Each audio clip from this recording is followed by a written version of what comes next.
पश्चिम बंगाल के मालदा जिले के कालियाचक से बड़ी खबर सामने आई, जहां एसआईआर प्रक्रिया से जुड़े 7 जुडिशियल अधिकारियों को देर रात तक बंधक बनाकर रखा गया है। इन अधिकारियों में 3 महिला अधिकारी भी शामिल थी।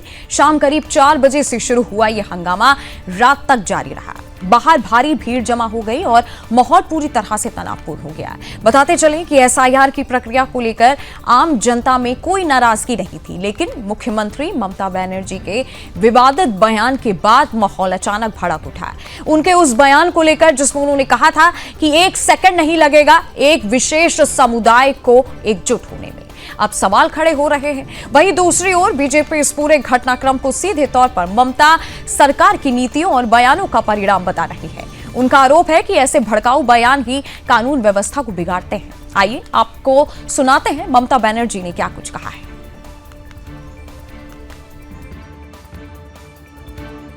देखिए, जो घटना घटी है वो सबको भयभीत कर देने वाली घटना है।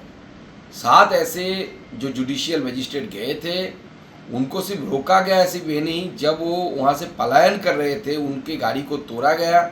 एसपी जब उनको उद्धार करके वहाँ से रेस्किউ আমরা আছি বলে না আপনারা সবাই ভালো আছেন, আর যদি আমরা না থাকি কোনোদিন সেরকম আসে 1 সেকেন্ড লাগবে। একটা কমিউনিটি যখন জোট বাঁধে না, ঘিরে ফেললে 1 সেকেন্ডে দেবে একদম 12টা বাজিয়ে। 1 সেকেন্ড লাগবে। একটা কমিউনিটি যখন জোট বাঁধে না, ঘিরে ফেললে 1 সেকেন্ডে দেবে একদম 12টা বাজিয়ে। और अभी अभी आपने सुना कि ममता बनर्जी का वही बयान जहां वो कह रही थी कि 1 सेकंड नहीं लगेगा एक समुदाय को एकजुट होने पे, जिसके बाद से अब बीजेपी लगातार ममता बनर्जी के इस बयान पर अपनी प्रतिक्रिया दे रही है। हालांकि ममता बनर्जी के इस बयान के बाद से अब राजनीतिक प्रक्रिया काफी तेज हो गई है। अधिकारियों में 3 महिला अधिकारी, आपको बता दें कि देर रात ये पूरा हंगामा शुरू हुआ था, जहां पे कालीचाक में 7 एसआईआर अधिकारियों को बंधक बना लिया गया।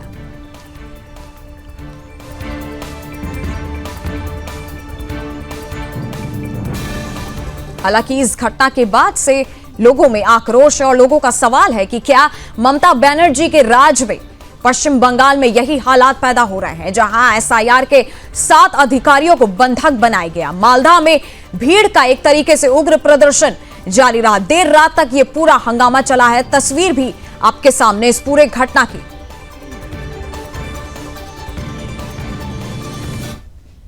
इस पूरी घटना पर मेरे साथ पश्चिम बंगाल की ब्यूरो चीफ जुड़ी है संगीता झा।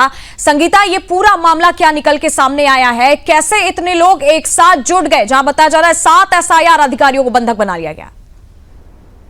बिल्कुल, देखिए ये घटना जो है मालदा की कालियाचक की घटना है, जहां पर 7 लोगों को बंधक बनाया गया था, जिसमें कि 7 महिला अधिकारी भी शामिल है। और साथ ही देखिए नंदनी, ये भी मैं आपको बताना चाहूंगी कि किस तरह से कल हमने एक वीडियो दिखाया था, जहाँ ये केंद्रीय बलों ने ये कहा था कि अगर पत्थर मारोगे तो गोली से इसका जवाब देंगे।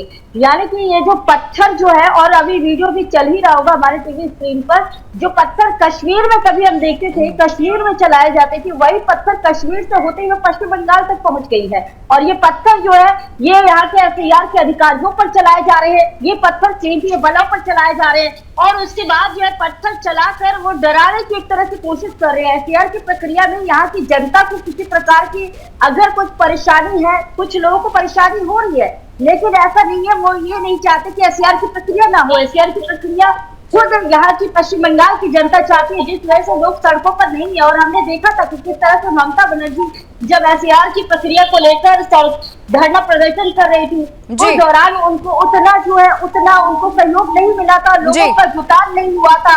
और उसके बाद ही ममता बनर्जी का एक वीडियो जो है, उनका एक संबोधन जो है वो वायरल हुआ था, जो कि अभी हम टीवी स्क्रीन पर दिखा भी रहे थे कि उन्होंने किस तरह से कहा था कि जिस तरह से आप लोग काम कर रहे हो, एक विशेष समुदाय है, अगर वो चाहे तो 1 सेकेंड में पूरी जो है 12 बजा सकता है, तहस नहस कर सकता है। यानी कि सीधा सीधा ममता बनर्जी ने चैलेंज किया था, एक डर दिखाने की कोशिश हम कह सकते हैं, वो जी। करने की कोशिश की बिल्कुल थी। संगीता, जिसके क्योंकि बाद जिस देखिए इस तरह तरीके की से घटनाएं तस्वीरें निकल जो कर सामने आ रही हम है। बिल्कुल संगीता, जो तस्वीरें हम देख रहे हैं अपनी टीवी स्क्रीन पर भी, हालांकि ये कोई पहली तस्वीर इस तरीके की नहीं निकल के आई कि जिस तरीके से आपने अभी पत्थरबाजी का भी जिक्र किया है। पश्चिम बंगाल में जब भी कुछ होता है उसके बाद एक अलग तरीके का ग्रुप अपने आप हाथ में पत्थर लेके चला जाता है। ये पूरी घटना जो हुई है, इसके पीछे कौन है, ये क्या साजिश के तहत सब कुछ हुआ है, क्या ताजा अपडेट है?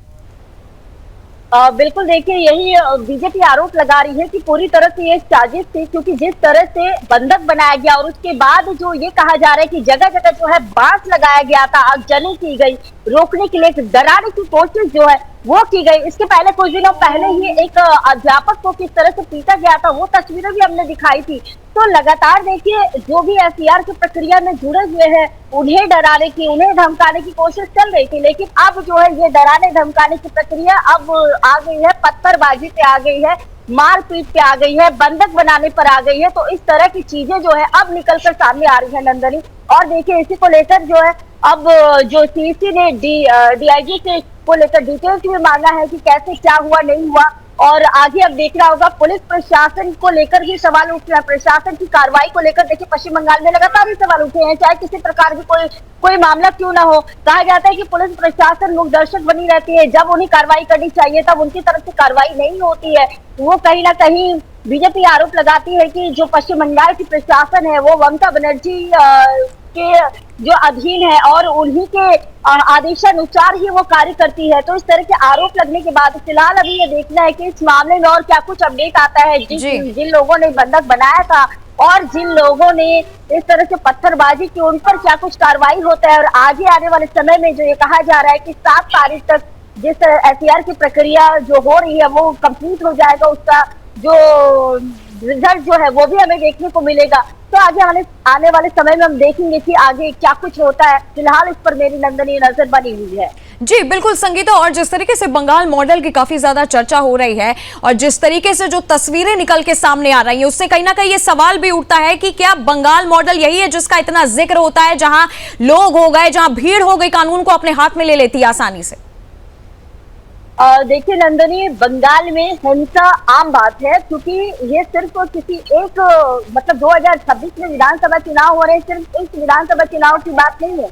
इसके पहले भी हमने कई चुनाव देखे हैं, हर चुनाव में ही हिंसा जो है वो काफी ज्यादा देखी जाती है। हमने 2024 लोकसभा चुनाव के दौरान भी देखा कि किस प्रकार की हिंसा हुई, चुनाव के पहले, चुनाव के बाद। 2021 विधानसभा चुनाव, अगर आपको नंदनी पता हो तो 2021 विधानसभा चुनाव के पहले भी ऐसी हिंसा की घटनाएं जो है वो जगह जगह निकलकर सामने आई थी। खासकर जो मुस्लिम बहुल इलाके हैं उन इलाकों में सबसे ज्यादा हिंसा की घटनाएं निकलकर सामने आती है। और साथ ही देखिए सिर्फ चुनाव से पहले ही नहीं, चुनाव के बाद भी हिंसा कई बहुत ज्यादा होती है। जो भी दल जो जीत कर आती है, जो सबसे ज्यादा, या कि ये कहा जाता है, ये कह सकते हैं कि जो जिसके हाथ में सरकार है उसके द्वारा जो है जो हार जाती है, ऐसा यहाँ की जो विपक्षी पार्टी है उनका कहना होता है कि उन्हें परेशान किया जाता है, प्रताड़ित किया जाता है, मारा जाता है। कई कार्यकर्ता जो है मरे भी थे, पिछले बार भी हमने देखा था, लोगों के घरों में आगजनी की गई थी, तोड़फोड़ की गई थी। उसके बाद देखिए त्योहार के दौरान भी हम देखते हैं कि किस तरह से। जी बिल्कुल संगीता, आपका कहना बिल्कुल सही है, क्योंकि जिस तरीके की तस्वीरें भी पश्चिम बंगाल से निकल के आ रही काफी ज्यादा चिंताजनक है।